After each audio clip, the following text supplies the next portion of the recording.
Hi అండి అందరికీ. నేను మీ కుకింగ్ విత్ హిమ. ఈరోజు వీడియోలో వచ్చేసి చికెన్ మసాలా గ్రేవీ చేస్తున్నానండి. ఒకసారి నచ్చినట్టయితే ట్రై చేయండి. చపాతీలోకైనా రైస్లోకైనా చాలా టేస్టీగా వచ్చిందండి. సూపర్గా ఉంది. చికెన్ అంటే ఇష్టపడని వాళ్ళు ఎవరు ఉంటారు చెప్పండి. ఎక్కువ మటన్ కంటే చికెన్ తినే వాళ్ళే చాలా ఎక్కువ మంది ఉంటారు కదా. సో ప్రాసెస్లోకి వెళ్ళిపోదాం. ఫస్ట్ ఆఫ్ ఆల్ చికెన్ చూపిస్తున్నానండి. చికెన్ వచ్చేసి నీట్గా వాష్ చేసేసి పెట్టేసుకున్నానండి. నీట్గా వాష్ చేసిన చికెన్ని ఇది హాఫ్ కేజీకి కొంచెం ఎక్కువగా ఉందండి. అంటే 3 కేజీలు అని చెప్పుకోవచ్చు. హాఫ్ కేజీకి ఎక్కువగా ఉంది, కేజీకి తక్కువగా ఉంది. సో ఇప్పుడు అందులోనే 1 టేబుల్ స్పూన్ వరకు పసుపు యాడ్ చేస్తున్నాను. అలానే 1 టేబుల్ స్పూన్ వరకు ఎండు కారపొడి యాడ్ చేస్తున్నాను. అలానే 2 టేబుల్ స్పూన్స్ వరకు పచ్చి ఆయిల్ యాడ్ చేసేయండి. తర్వాత 2 టేబుల్ స్పూన్ వరకు అల్లం యాడ్ చేస్తున్నానండి. పెరుగు వచ్చేసి వీడియోలో చూపిస్తున్న ఫస్ట్ స్పూన్ కాక సెకండ్ చూపిస్తున్నాను చూడండి. ఆ స్పూన్తో ఆ చిన్న గరిటెతో వచ్చేసి కర్డ్ తీసేసుకున్నానండి. మనం ఎక్కువగా కొంచెం గ్రేవీ ఎక్కువగా ఉంటే కర్డ్ ఎక్కువ తీసేసుకోండి. నేను 2 గరిటెల వరకు తీసేసుకున్నాను. ఆ చిన్న గరిటెతో 2 గరిటెల వరకు తీసేసుకున్నానండి. సో తీసేసుకున్న తర్వాత టోటల్ ఒకసారి కలిసేలాగా మిక్స్ చేసేసుకోండి. కొంచెం చిల్లుతూ కర్డ్ వేసేసరికి కొంచెం వాటర్ లైట్ వాటర్ లాగా అయిపోతుంది. సో ఒక్కసారి మనం వేసిన అల్లము ఆయిల్ మాత్రం అస్సలు మర్చిపోకండి. ఆయిల్ వేయడం వల్ల టేస్ట్ అనేది ఇంకెక్కువగా వస్తుంది, కాస్త మంచిగా వస్తుంది టేస్ట్ అనేది. సో ఆయిల్ యాడ్ చేయడం వల్ల ఆయిల్ మనం వేసిన అల్లం వెల్లుల్లి పేస్టు, పసుపు, కారం, పెరుగు టోటల్ కలిపేలాగా ఒక్కసారి కలిపేసేసుకొని ఒక 20 మినిట్స్ వరకు పక్కన పెట్టేసేసుకోండి. 20 మినిట్స్ వరకు పక్కన పెట్టేయడం వల్ల అది మంచిగా మ్యాగ్నెట్ అవుతుందండి. సో అందులోనే మ్యాగ్నెట్ అయ్యేసి కర్రీ వండుతున్న పీస్ తింటూ ఉన్న టేస్ట్ వస్తుంది. సో ఇప్పుడు ఆయిల్ తీసేసుకోండి. హాఫ్ కేజీకి ఎక్కువ అని చెప్పాను కదా. సో దానికి సరిపడా ఆయిల్ తీసేసుకోండి. ఆయిల్ తీసేసుకొని ఆయిల్ హీట్ అయిన తర్వాత అందులోనే బగారా ఆకు రెండు బగారా ఆకులని యాడ్ చేశానండి. 4 చించేసి అందులోనే హోల్ గరం మసాలా, ఇలాచి, చెక్క, లవంగాలు యాడ్ చేశానండి. అవి హీట్ అయిన తర్వాత అందులోనే ఆనియన్స్, పచ్చిమిర్చి కట్ చేసి యాడ్ చేశానండి. ఆనియన్ వచ్చేసి నేను ఆనియన్ క్వాంటిటీ అనేది ఎక్కువగానే తీసేసుకున్నానండి. ఎందుకంటే మనకి గ్రేవీ కొంచెం కాస్త ఎక్కువగా రావాలి కాబట్టి ఆనియన్ క్వాంటిటీ అనేది ఎక్కువగా తీసేసుకోండి. నేను మీడియం సైజువి 3 ఆనియన్స్ తీసేసుకున్నానండి.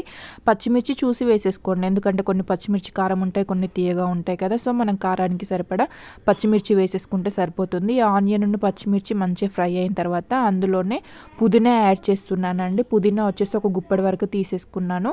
పుదీనా ఫ్లేవర్ కూడా మనం తింటుంటే పీస్తో తింటుంటే తగులుతూ ఉంటుందండి. సో పుదీనా కొందరు ఇష్టపడని వాళ్ళు ఉంటారు కదా, పుదీనాని స్కిప్ చేయొచ్చు. పుదీనా యాడ్ చేసేసి పుదీనాని కూడా పచ్చివాసన పోయేంత వరకు మంచిగా వేంపేసేయండి. ఎంత వేంపుకుంటే అంత టేస్టీగా వస్తుంది పుదీనా అనేది. సో వేంపకపోతే అంత పచ్చి స్మెల్ వచ్చేస్తుందండి. సో ఈ విధంగా ఫ్రై అయిన తర్వాత అందులోనే ఇందాక మనం కలిపి పెట్టేసుకున్న చికెన్ ఉంది కదా అండి.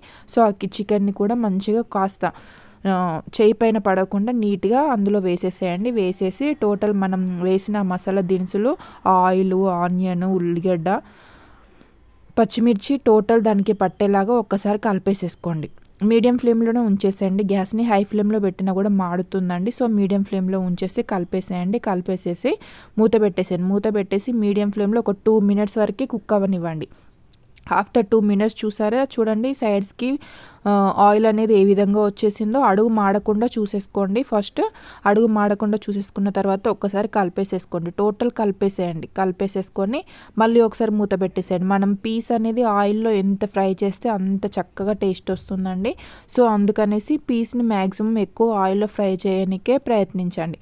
మళ్ళీ మూత పెట్టేసి ఒక మీడియం ఫ్లేమ్లో ఉంచేసి ఈసారి 3 మినిట్స్ ఉంచేసేయండి. 3 మినిట్స్ ఆఫ్టర్ చూపిస్తున్నాను మీకు. 3 మినిట్స్ ఆఫ్టర్ చూడండి నాకు కాస్త లైట్గా అడుగు అంటుకున్నట్టుంది. నేను వెంటనే కలిపేస్తున్నాను. లైట్గా ఒకసారి కలిపేసేసుకోండి. టోటల్ మనం అడుగు మాడకుండా టోటల్ ఒకసారి కలిపేసేసుకొని మళ్ళీ మూత పెట్టేసి సిమ్లో ఉంచేసి పీస్ మంచిగా ఆయిల్లో ఫ్రై అయ్యేదాకా ఉంచేసేయండి. ఒక 5 మినిట్స్ వరకు ఉంచేసేయండి సిమ్లో పెట్టేసిన తర్వాత ఆఫ్టర్ చూపిస్తున్నాను మీకు. నేను 5 మినిట్స్ ఆఫ్టర్ చూపిస్తున్నాను. సో ఇప్పుడు టేస్ట్కి సరిపడా సాల్ట్ కూడా ఇందులోనే యాడ్ చేయండి. మనం చూడడానికి ఎల్లోయిష్గా కనిపిస్తుంది, పసుపు ఎక్కువ వేసారా అని మాత్రం అనుకోకండి.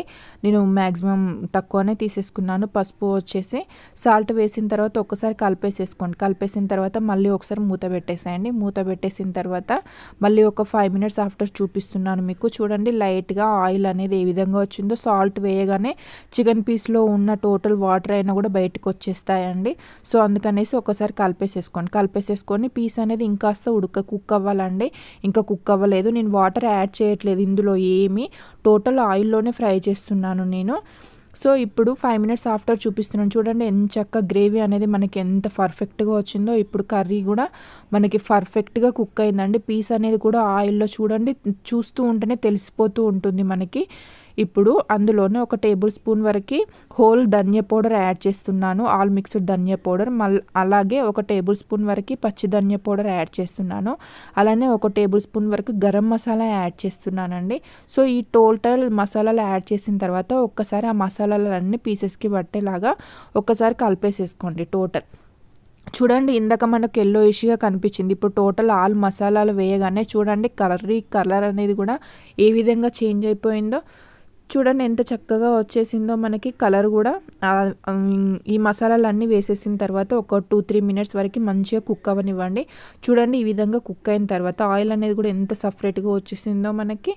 ఈ విధంగా కుక్ అయిన తర్వాత ఇప్పుడు అందులోనే కొత్తిమీర యాడ్ చేస్తున్నానండి. కొత్తిమీర యాడ్ చేసేసి ఒకసారి కొత్తిమీర ఫ్లేవర్ కూడా టోటల్ రైస్కి పట్టేలాగా ఒక్కసారి కర్రీకి పట్టేలాగా ఒక్కసారి కలిపేసేసుకోండి. కలిపేసిన తర్వాత ఒక 1 మినిట్ వరకు ఆ కొత్తిమీర ఫ్లేవర్ పీసెస్కి పట్టేలాగా 1 మినిట్ వరకు కుక్ చేసేసి తర్వాత గ్యాస్ ఆఫ్ చేసుకుంటే సరిపోతుందండి.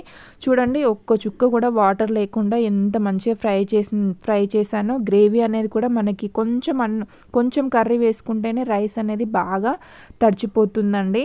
కొంచెం హాఫ్ కర్రీ, ఒక గరిటె కర్రీ వేసుకున్నా కూడా ఒక గరిటె కర్రీతో ఎంతో అన్నం తినొచ్చండి. చూడండి చూస్తూ ఉంటేనే ఎంత చక్కగా కనిపిస్తుందో మనకి.